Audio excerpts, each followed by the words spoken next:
순간 당황하면서 이렇게 말하는 겁니다. 그건 말이야. 결혼하자고 한 사람이 당신 말고 또 있어야지. 그렇게 이야기를 하는 거예요. 여러분, 이제 가을입니다. 가을, 여러분의 사랑하는 사람들의 얼굴에 참된 행복을 꽃피울 수 있는 그 은혜가 있기를 주님의 이름으로 축복합니다. 우리 옆에 계시는 분들과 이렇게 인사하겠습니다. 어쩜 이렇게 아름다우세요?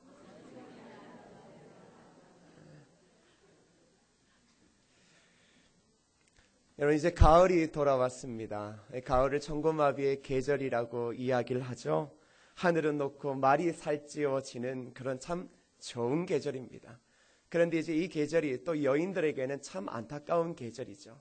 이 말이 살쪄야 되는데 여인들이 살을 찌니까 참 곤란한 계절이기도 합니다. 그래서 여러분, 이 가을을 맞이해서 제가 이 조병아 시인의 시를 한 편 읽어드리겠습니다. 한번 여러분이 과연 여러분이 옛날 어릴 적 이 대도시에 살기 전 푸른 들판에서 그렇게 이제 곡식이 열매를 익어가는 그때를 한번 기억하면서 한번 들어보세요. 제목은 가을입니다. 가을은 하늘의 우물을 판다.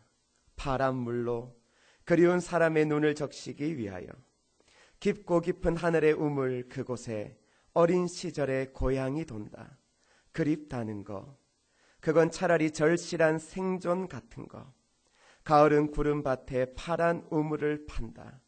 그리운 얼굴을 비치기 위하여. 여러분, 지금 우리는 서울이라고 하는 대도시에 있어서 어떻게 계절이 변하는지를 그렇게 쉽게 느끼지 못합니다. 저는 어제 기차를 타고 잠시 여러분들이 이야기하는 시골이라는 곳을 내려가게 되었습니다. 기차를 타자마자 설교 원고를 꺼내고 책을 주섬주섬 펴서 책을 보다가 문득 창밖을 보게 되어졌는데요. 이미 산마다 들마다 색동옷으로 다 갈아입고 있더라고요. 이미 계절이 변해 있었던 것입니다. 이미 제가 서울에 있음에도 불구하고 가을이 왔음에도 불구하고 제가 그걸 바라볼 만한 여유가 없었다라는 거죠. 근데 이러한 것은 비단 저만의 이야기는 아닐 겁니다. 아름다운 자연의 변화, 계절의 변화가 있음에도 불구하고 이거를 느끼지 못하며 살아가는 사람들이 의외로 많다는 사실입니다. 그 이유는 다른 것 아니겠죠. 삶이 바쁘고 여유가 없기 때문일 겁니다. 삶의 여유, 쉼을 가진다라는 것은 그리 쉽지만은 않은 시대가 되었습니다. 열심히 살지 않으면 하루를 견디기 참 힘든 시대입니다. 그래서 젊을 때부터 직장에 자신의 모든 열정, 청춘을 불태우며 아침과 저녁이 구분되지 않도록 일하는 것이 바로 오늘 여러분과 저의 삶 아니겠습니까? 그런데 여러분, 이런 열정과 삶의 애착도 늘 지속되지는 않더라고요.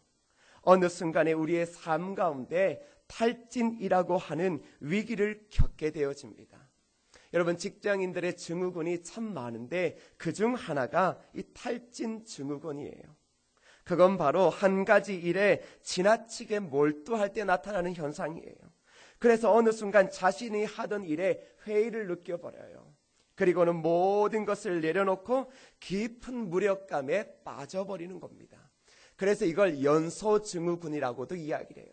모든 에너지원을 다 태워버린 거예요.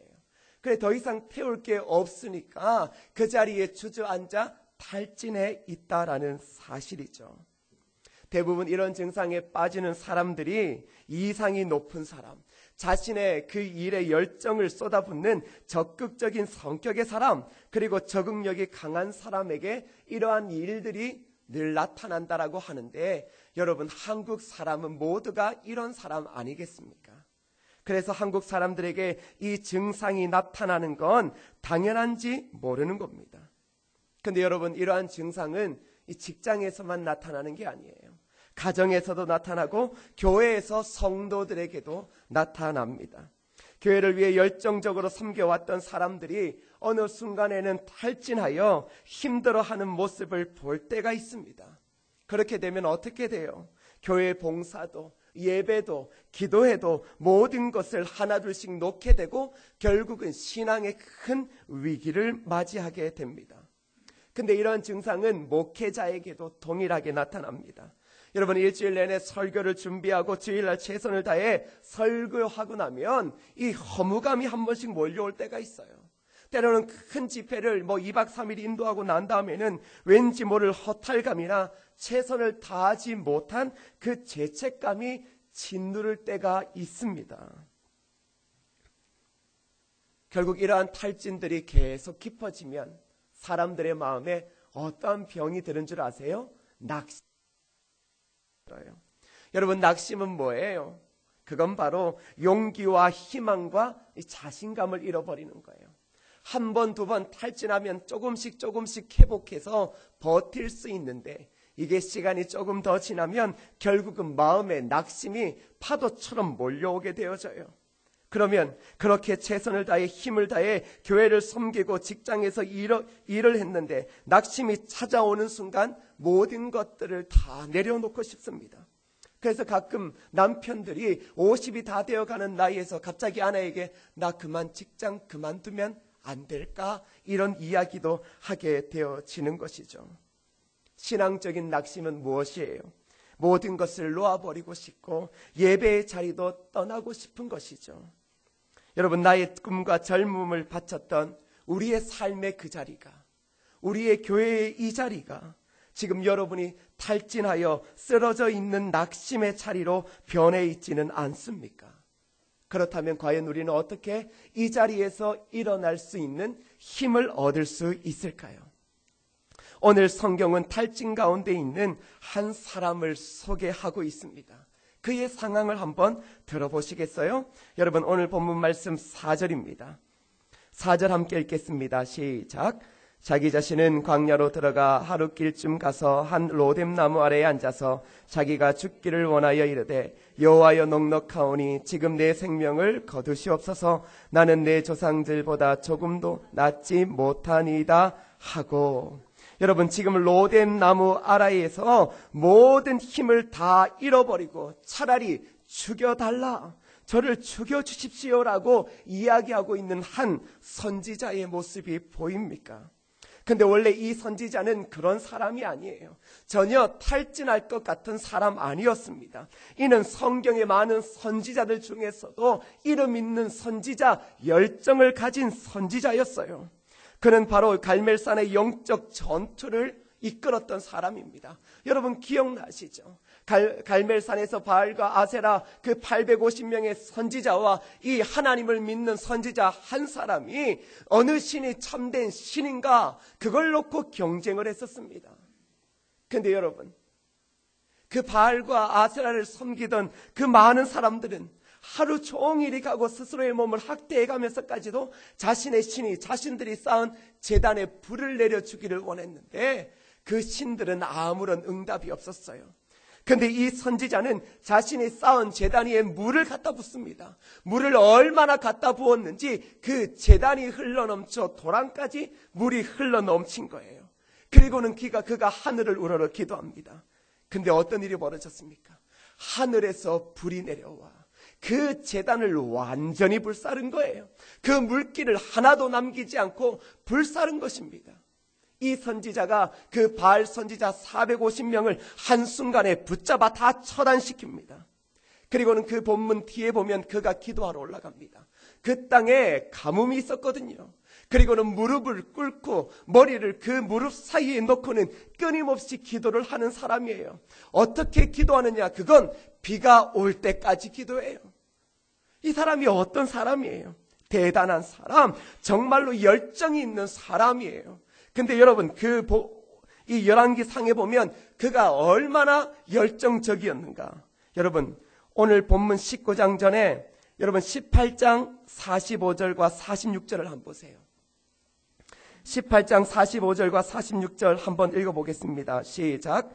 조금 후에 구름과 바람이 일어나서 하늘이 캄캄해지며 큰 비가 내리는지라 아합이 마차를 타고 이스라엘로 가니 여호와의 능력이 엘리야에게 임하게 그가 허리를 동이고 이스라엘로 들어가는 곳까지 아합 앞에서 달려갔더라. 자, 이게 뭐냐 그러면 비가 오기를 위해 기도했고 비가 온다는 소식을 딱 전하고 나서는 뭐라는 거예요? 마차를 타고 내려가라고 그랬어요. 그런데 지금 조금 뒤에 46절을 보니까 여호와의 능력이 엘리야에게 임함에 허리를 동이고 달려가기 시작했는데 누구 앞에 달려가요? 마차를 타고 가는 아합 앞에 달려가더라는 겁니다. 하나님의 능력이 그를 어떻게 붙잡았는지를 보여주고 있어요. 여러분, 이 선지자가 누굽니까? 바로 그 유명한 그 엘리야입니다. 그 엘리야 선지자예요. 전혀 지칠 것 같지 않았던, 모든 왕들에게 하나님의 심판을 이야기하고 돌아오지 않으면 안 된다라고 했던 그 엘리야, 그가 지금 쓰러져 있습니다. 쓰러져 있는데 그냥 쓰러져 있는 게 아니라 죽기를 갈구하고 있는 것입니다. 여러분, 그런데 모든 상황을 보면 그가 어쩌면 이렇게 힘들 수밖에 없는 원인들이 있을 겁니다. 그가 갈멜산에서 싸웠던 싸움을 기억해 보십시오. 영적인 전쟁은 얼마나 힘든지 몰라요. 그리고 나서 곧바로 비가 오기를 위해 기도하고, 그리고 지금은 이스라엘로 달려 내려온 그는 이미 그의 육체의 힘은 하나도 남지 않았을 거예요. 바닥이 났을 거예요. 육체적인 피로가 그 삶에 엄습해 왔다라는 거예요. 그런데 치명적으로 엘리야를 넘어뜨린 주된 원인이 있습니다. 2절 말씀 여러분의 목소리를 읽어보시겠습니다. 2절입니다. 시작. 이세벨이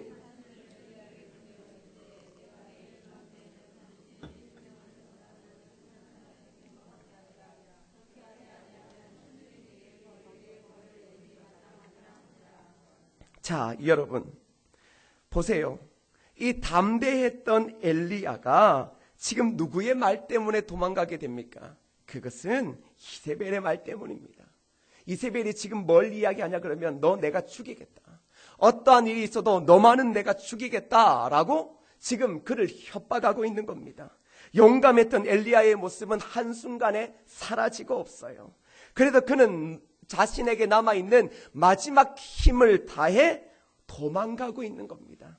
그래서 그가 찾아갔던 것 어디입니까? 로뎀 나무 아래에 찾아갔습니다. 그는 그곳에서 쓰러져 그냥 저를 죽여주십시오. 그냥 저를 죽여주십시오. 그에겐 열정도 의욕도 다 사라졌습니다.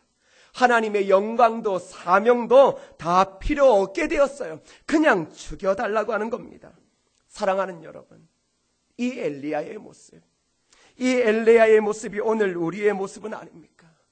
어느새 젊음의 열정도 삶의 의욕도 하나님이 주시는 사명도 다 짐이 되어져 가고 이제는 그저 피곤한 육신, 잠을 자고 좋은 것을 먹어도 쉬어도 기력과 활력도 다시금 생기지 않는 이 육신을 붙잡고 어떨 때는 이세벨의 말 같은 그런 직장 상사와 또 가정에서의 뼈아픈 그런 가슴을 찌르는 말을 듣고 차라리 이럴 바에 내가 죽겠다.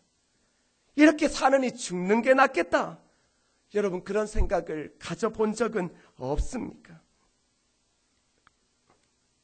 회복되지 않는 육체를 가지고, 회복되지 않는 마음의 상처와 낙담을 가지고 여러분 교회를 와도 한 시간의 예배를 드려도 전혀 마음 가운데 기쁨과 어떠한 회복도 여러분 우리에게 생겨지지 않는 그런 상태에 있지는 않습니까?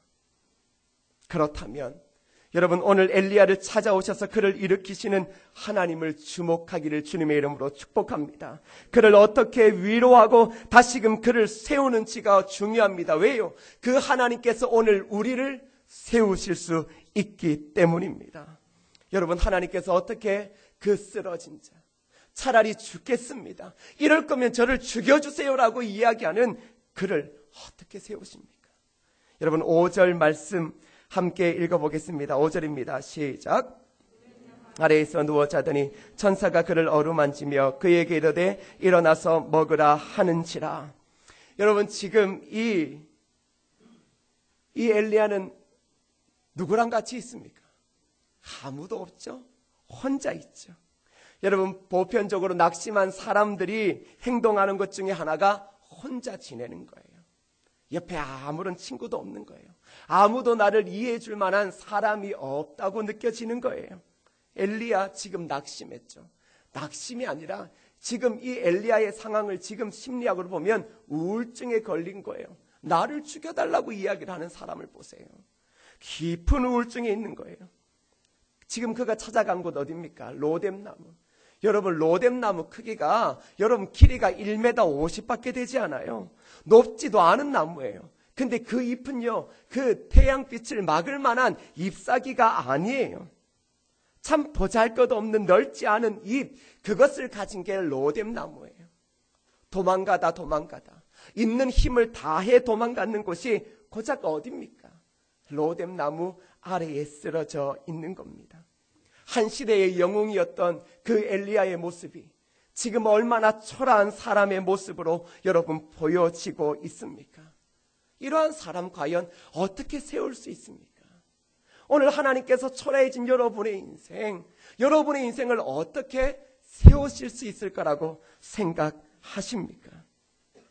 근데 여러분 오늘 하나님께서 이 로뎀나무 밑에 쓰러져 있는 이 엘리야를 회복시키는 방법을 보십시오. 그건 바로 그에게 잠을 통한 휴식을 주시더라는 것입니다. 이미 육체적 탈진과 정신적 우울증이 극에 달한 그를 위한 하나님의 회복의 방편은 그에게 쉼을 주는 것이었습니다. 인생의 큰 승부처 전쟁 가운데서 한 발짝 뒤로 물러나게 하셔서 그의 피곤해진 육체 가운데 쉼을 주고 있는 것입니다. 이게 왜 하나님의 쉼이고 위로인가? 여러분 거기에 독특한 표현이 나오죠. 누가 그를 어루만진다라고 말합니까? 여러분 누가 어루만집니까? 천사가 그를 어루만지며 라고 말하고 있습니다. 다시 말하면 지금 하나님께서는 피곤에 지쳐있는 엘리야에게 천사를 보내어 그를 만지고 있다라는 겁니다. 근데 히브리어 원문에 보면 이렇게 말합니다. 그냥 천사가 엘리야를 만졌다가 아니라 앞에 이 문구가 들어가 있어요. 이것을 보라. 천사가 엘리야를 어루만졌다라고 말하고 있습니다. 어루만짐은 효과를 느끼도록 두드리는 거예요. 마사지 받아보셨죠? 그냥 주무르는 게 아니라 마사지는 뭐예요? 효과를 얻도록 주무르는 거예요. 지금 천사가 두드린다, 어루만진다라는 것은 바로 그에게 피곤한 그가 다시금 일어날 수 있도록 이미 마음이 상한 그의 마음이 회복되어질 수 있도록 하나님께서 천사를 통해 만지고 있다라는 겁니다. 여러분, 피곤하고 지친 사람에게 힘을 공급해 주는 것 중에 가장 큰 게 무엇입니까? 그건 만져주는 것입니다. 어루만져준다. 이 참 우리나라 말이 얼마나 좋은지 몰라요. 어루만져준다. 여러분 어떤 사람이 누구에게 어루만져줍니까? 그의 사랑하는 자녀를 어루만지는 것 아닙니까? 너무나도 사랑하기에 너무나도 그 사랑이 깊기에 어루만지는 것 아닙니까? 여러분들이 깊은 잠에 자고 있는 어린 아이들을 보십시오. 어린 손자와 손녀를 보십시오. 그 할머니의 손길이 어떤 손길입니까? 어루만지는 손길 아닙니까? 따뜻한 접촉은 지친 육체와 마음을 소생케 해주는 능력이 있음을 믿으시기 바랍니다. 그래서 야마구치 하지메는 터치는 통증보다 힘이 센 천연 진통제다. 다시요, 터치는 통증보다 힘이 센 천연 진통제다라고 말하고 있습니다. 지금 하나님께서 그를 만지고 계십니다. 그리고 6절에 또 다른 것을 준비해 놓았어요. 함께 읽겠습니다. 6절입니다. 시작. 본즉 머리맡에 숯불에 구운 떡과 한 병 물이 있더라. 이에 먹고 마시고 다시 누웠더니 뭘 준비시켜 놓으셨어요? 구운 떡과 한 병 물을 준비시키셨습니다. 여러분 엘리야에게 반드시 필요한 것을 제공하시는 하나님 보이십니까?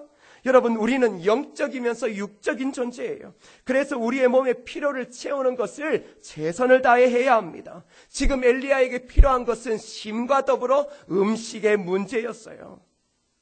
하나님은 이처럼 피곤하고 지친 자들의 모든 삶을 어루만지고 있습니다. 사랑하는 여러분, 몸과 마음이 지쳐 죽기를 바라는 엘리야에게 세심하게 베푸시는 하나님의 사랑의 손길 보이십니까? 홀로 있는 외로움 가운데 그를 위해 천사를 보내어 그를 어루만져 주십니다. 그리고 그에게 필요한 잠과 음식을 주시며 다시 일어설 수 있도록 힘을 공급해 주고 있습니다. 오늘 우리 성도들에게 이것을 보라, 이것을 보라, 천사가 우리를 어루만져 주신다. 이 음성이 여러분의 삶 가운데 있기를 주님의 이름으로 축복합니다. 하나님께서 우리를 위로하시는 그 은혜, 그게 바로 무엇입니까? 보라, 이것을 보라. 하나님이 오늘 나를 만지고 계신다.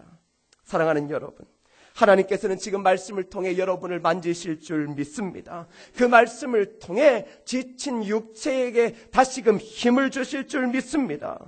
저를 따라해 보실까요? 이것을 보라, 이것을 보라. 하나님께서 나를 어루만지신다. 할렐루야. 근데 여러분이 입으로 고백하셔야 됩니다. 이것을 보라. 지쳐있는 여러분의 삶 가운데 절망하는 것이 아니라 여러분에게 이미 천사를 보내어 어루만지시는 하나님, 그 하나님의 손길을 여러분 느낄 수 있기를 주님의 이름으로 축복합니다. 그래서 우리의 육체가 회복되어지는 것도 하나님 안에서 가능한 줄 믿습니다. 그래서 우리가 육체의 회복과 질병을 위하여 주님 앞에 기도하는 게 잘못된 것 아니에요. 왜요? 주님이 아시니까요. 육체의 질병이 오면 마음이 빨리 내려앉아요. 아시잖아요. 그래서 하나님께서는 그 육체를 만져주시는 거예요. 자, 그러면 이 육체를 회복시키고 난 다음에 이 엘리야는 40주야 40야를 가서 산 호렙에 이르게 됩니다. 참 웃기죠. 회복하고 났더니 40주야 40야를 가서 하나님의 산 호렙에 이르게 됩니다. 여러분 9절 말씀 읽어보겠습니다. 9절입니다. 시작. 엘리야가 그곳 굴에 들어가 거기서 머물더니 여호와의 말씀이 그에게 임하여 이르시되 엘리야야 내가 어찌하여 여기 있느냐. 엘리야가 지금 하나님의 산 호렙에 가 있습니다. 근데 하나님이 이렇게 말씀하세요. 엘리야야 내가 어찌하여 여기 있느냐. 이것은 지금 하나님께서 그를 보내신 거예요. 근데 왜 그에게 지금 이 질문을 하고 있을까요? 그건 다른 것이 아니라 네가 왜 사역지를 떠나 이곳까지 와 있느냐라고 묻는 것입니다. 이것은 엘리야가 왜 낙심했는지를 보여주는 중요한 구절이에요. 여러분, 엘리야가 육체적인 피로 때문에도 낙심했어요. 그러나 더 중요한 건 무엇 때문에 지금 그가 낙심하며 죽기를 간청했을까요? 그건 다른 것 아닙니다. 네가 어찌하여 거기 있느냐? 네가 왜 사명의 자리를 떠나 로뎀나무 밑에서 죽을 고비를 넘기고 지금 이 자리에 와 있느냐? 그 이유가 무엇이냐고 묻습니다. 왜 그가 낙심하고 절망했습니까? 그건 바로 하나님이 주시는 사명을 상실했기 때문에 그렇습니다. 오늘 하나님께서도 우리에게 이렇게 질문하시는 것 같습니다. 네가 어찌하여 거기 있느냐? 네가 직분받은 교회를 떠나 왜 이렇게 방황하고 있느냐? 네가 어찌하여 마음의 불편함을 가지고 예배의 자리에 있고 그 삶의 자리에 있느냐? 여러분, 하나님의 이 부르심에는 중요한 이유가 있습니다. 그건 바로 우리의 삶의 목적이 있기 때문입니다. 하나님께서 여러분에게 물으세요. 네가 왜 그 자리에 있느냐? 네가 어찌하여 그 자리에 있느냐? 물으신다고요. 여러분, 왜 어찌하여 그 자리에 있습니까? 라고 물으실 때 뭐라고 대답하실 수 있겠습니까? 여러분, 왜 사람들이 깊은 낙심 가운데서 헤어나오지 못할까요? 그건 다른 것 아닙니다. 하나님이 주시는 사명을 잃어버렸기 때문입니다. 사명은 예수 그리스도의 사람으로 이 땅 가운데 부르심을 받은 사람들이 살아가는 목적입니다. 사명이 없으면 살 이유가 없는 거예요. 사명이 없으면 교회를 올 의미가 없는 거예요. 사명이 없는 자들은 교회를 다녀도 그냥 편하게 다니는 게 가장 좋은 거예요. 근데 사명을 잃어버리면 편한 것을 찾게 돼요. 사명을 잃어버리면 사람만 보게 되어져요. 사명을 잃어버리면 교회의 외형적인 것만 보게 되어져요. 사랑하는 여러분, 혹 신앙생활 가운데 낙심한 자들이 있습니까? 아니면 삶의 어려운 가운데 있는 사람이 있습니까? 여러분, 하나님께서 여러분에게 주신 사명을 찾기를 주님의 이름으로 축복합니다. 결국 우리의 문제는 다른 것에 있는 것 아니에요. 사명의 문제예요. 하루를 살아가는데 무엇 때문에 사시겠어요? 여러분, 무엇 때문에 사시겠습니까? 왜 바둥바둥대며 그렇게 열심히 살아가세요? 인생의 목적은 있죠. 내가 몇 살은 대학을 가고 그 다음에는 결혼을 하고 그 다음에는 자녀를 놓고 그 다음에 목적이 뭐예요? 그게 하나님의 자녀를 이 땅에 보내주신 목적일까요? 여러분, 그렇게 사는 건 모든 사람들이 다 살아가요. 예수를 믿지 않아도 20대에 무엇을 하고 30대에 무엇을 하고 40대에 무엇을 할까 다 고민을 하며 살아갑니다. 근데 그게 사는 걸까요? 그게 사는 게 아니다라고 여러분의 입으로 이야기하시잖아요. 그럼 사는 게 뭐예요? 뭐가 사는 거예요? 도대체 무엇이 사는 겁니까? 그건 하나님이 나에게 주신 사명을 발견하며 살 때 그게 참된 삶인 줄 믿습니다. 여러분, 하나님의 질문에 대한 엘리야의 변명, 여러분 10절 말씀 한번 보시겠어요? 10절 읽겠습니다. 시작. 내가 만군의 하나님 여호와께 열심히 유별하오니 이는 이스라엘 자손이 주의 언약을 버리고 주의 제단을 헐며 칼로 주의 선지자들을 죽였음이오며 오직 나만 남았거늘 그들이 내 생명을 찾아 빼앗으려 하나이다. 하나님이 묻습니다. 너 왜 사명 버리고 이 자리에 있느냐?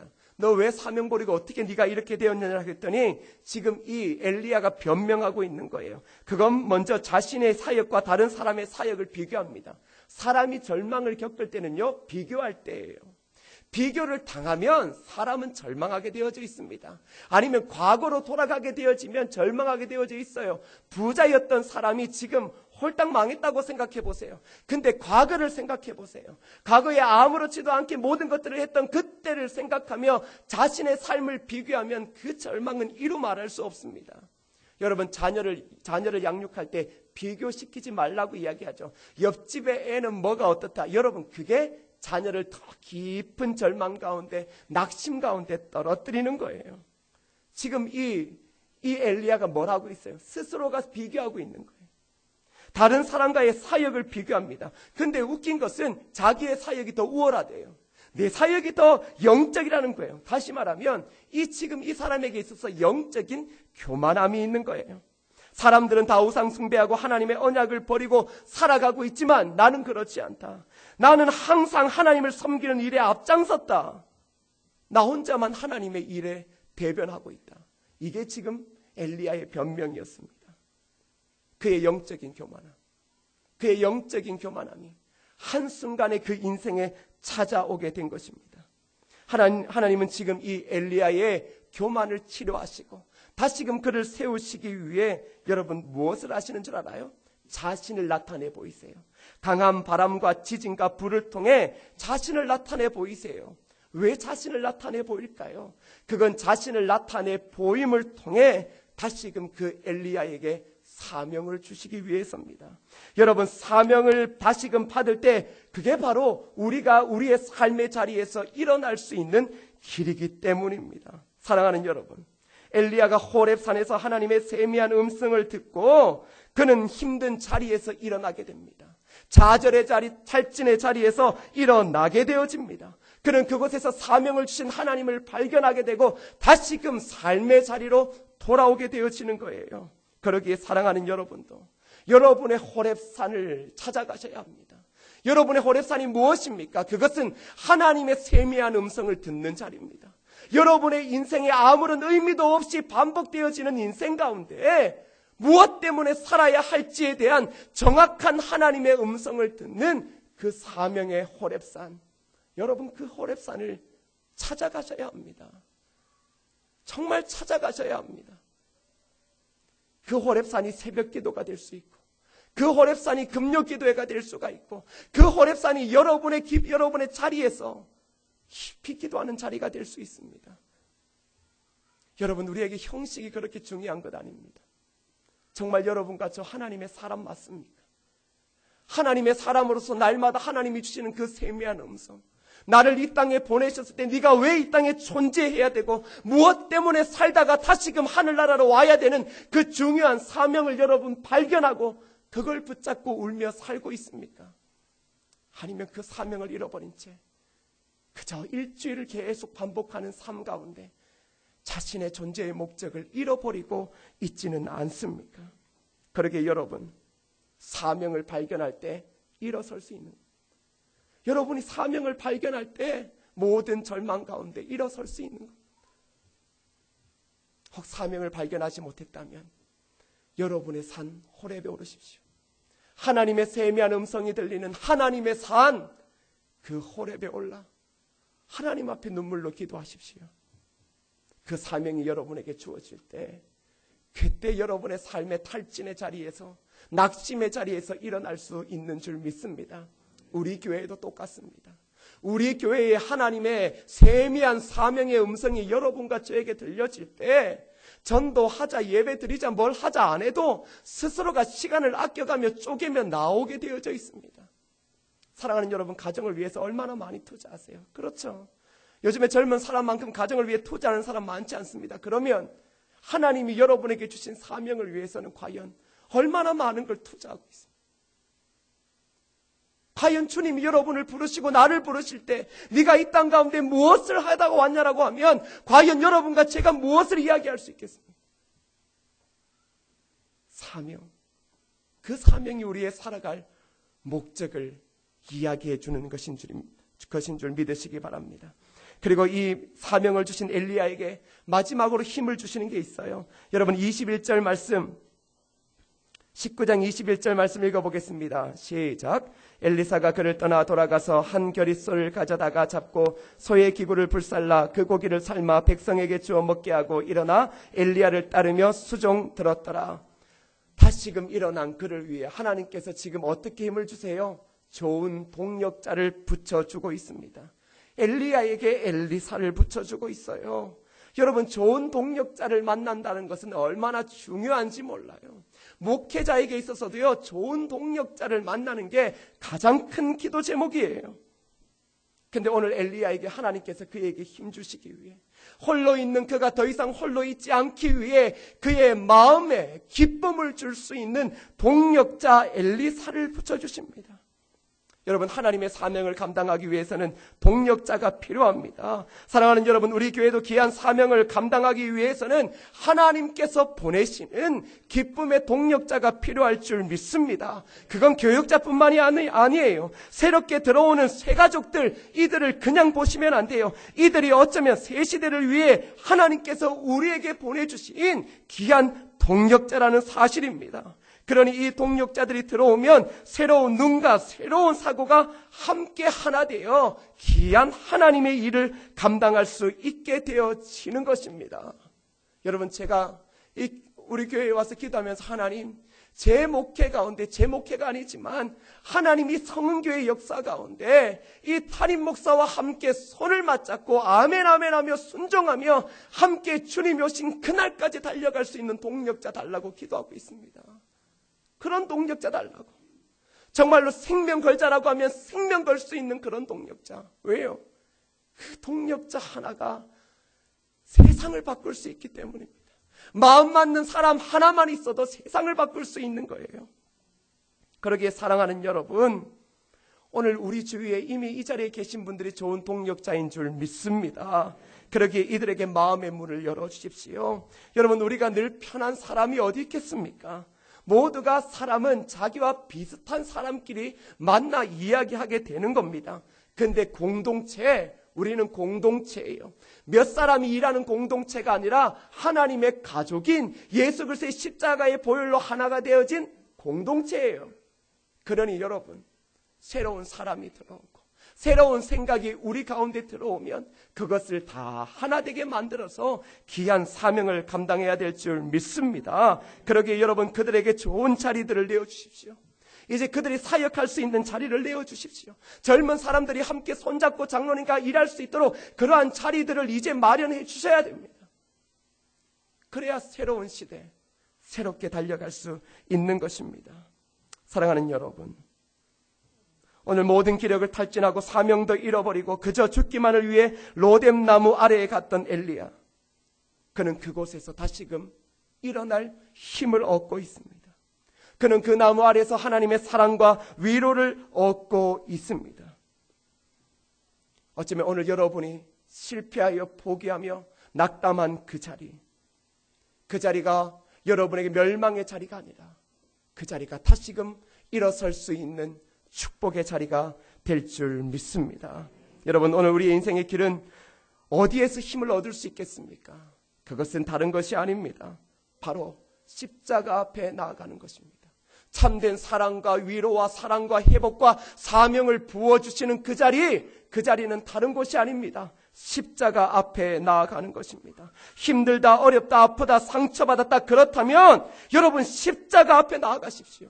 그리고 우리를 만지고 치료해 주시고 새로운 사명과 동력자를 주시는 하나님을 만나십시오.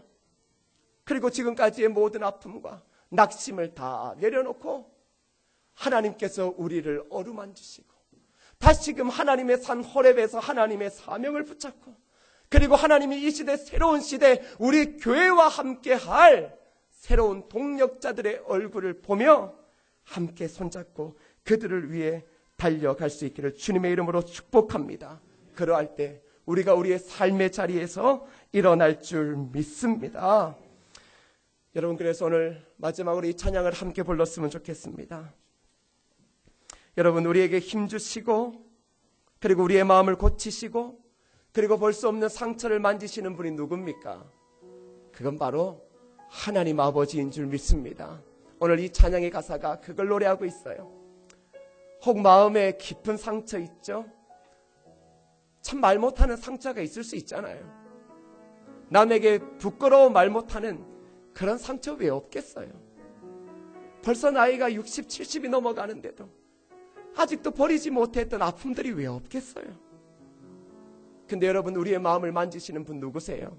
하나님이세요. 그래서 찬양의 가사에 이렇게 말합니다. 주는 내 마음을 고치시고 볼 수 없는 상처 만지시네. 나를 아시고 나를 이해하시네. 내 영혼 새롭게 세우시네.